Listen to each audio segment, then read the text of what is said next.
नमस्कार साथियों, आज की इस वीडियो में बात करेंगे हम अधिगम के सिद्धांत, गेस्टाल्ट सिद्धांत। इस सिद्धांत को हम सूझ व अंतर्दृष्टि का सिद्धांत भी बोलते हैं।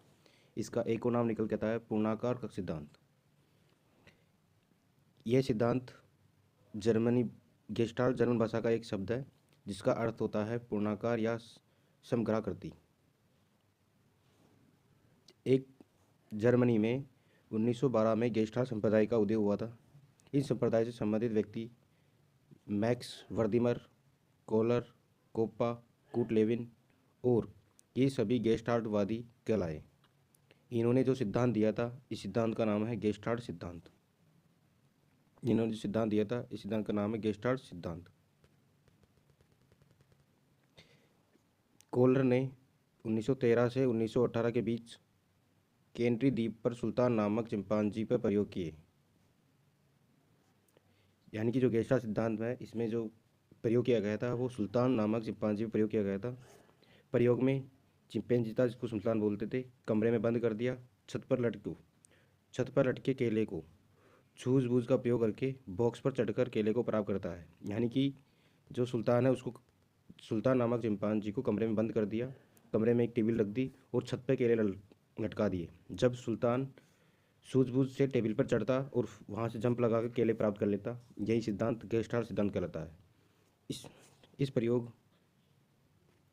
प्रयोग से इस सिद्धांत का दूसरा नाम निकल जाता है सूझ व अंतर्दृष्टि का सिद्धांत। इसको हम सूझ व अंतर्दृष्टि का सिद्धांत भी बोलते हैं। इस प्रयोग से इस सिद्धांत के कुछ नियम निकल कर आते हैं। इसमें पहला नियम है संरचनात्मकता का नियम, दूसरा है समानता का नियम, तीसरा है समीपता का नियम, चौथा है सरलता का नियम। इस गेस्टाल्ट सिद्धांत के जो प्रवर्तक थे वो थे मैक्स वर्दिमर, और इसमें प्रयोग करता थे कोहलर, और इसके साथ में सहयोग करता थे कोप्पा व कूट-लेविन। ये तो इस सिद्धांत की महत्वपूर्ण बातें हो गई। अब शिक्षा के क्षेत्र में इसका क्या महत्व है, इसके बारे में हम चर्चा करेंगे। शैक्षिक महत्व क्या है इसका? ये नंबर 1 है कि छोटे बालक जिनकी बुद्धि पूर्ण विकास नहीं होता है, यानी कि ये छोटे बच्चे जिनका बुद्धि का पूर्ण विकास नहीं होता है, वे प्रयास और त्रुटि के द्वारा सीखते हैं। लेकिन जो किशोर बालक होते हैं जिनकी बुद्धि का पूर्ण विकास हो जाता है, वे सूझ व अंतर्दृष्टि द्वारा सीखते हैं। यानी कि छोटे बच्चे होते हैं जिनकी बुद्धि का पूर्ण विकास नहीं हो पाता है, वे प्रयास और त्रुटि के द्वारा सीखते हैं। लेकिन किशोर या किशोरावस्था वाले बालक जिनकी बुद्धि का पूर्ण विकास होता है, ऐसे बच्चे सूझ व अंतर्दृष्टि के द्वारा सीखते हैं। पाठ्यक्रम का निर्माण इसी सिद्धांत पर आधारित, यानी कि पाठ्यक्रम का निर्माण इसी सिद्धांत पर आधारित है।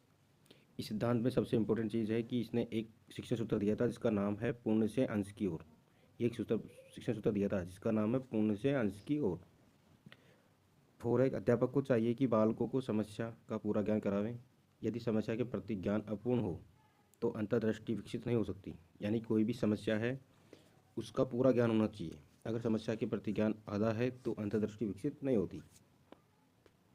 नंबर 5 है, इस सिद्धांत के द्वारा सीखने से विचार शक्ति, कल्पना शक्ति, निरीक्षण शक्ति, मानसिक योग्यताओं का विकास होता है।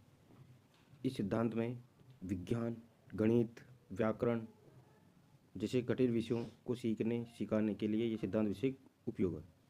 पाठ योजना की उत्पत्ति गेस्टाल्टवाद से हुई है, यानी कि जो पाठ योजना है उसकी उत्पत्ति गेस्टाल्टवाद से हुई है।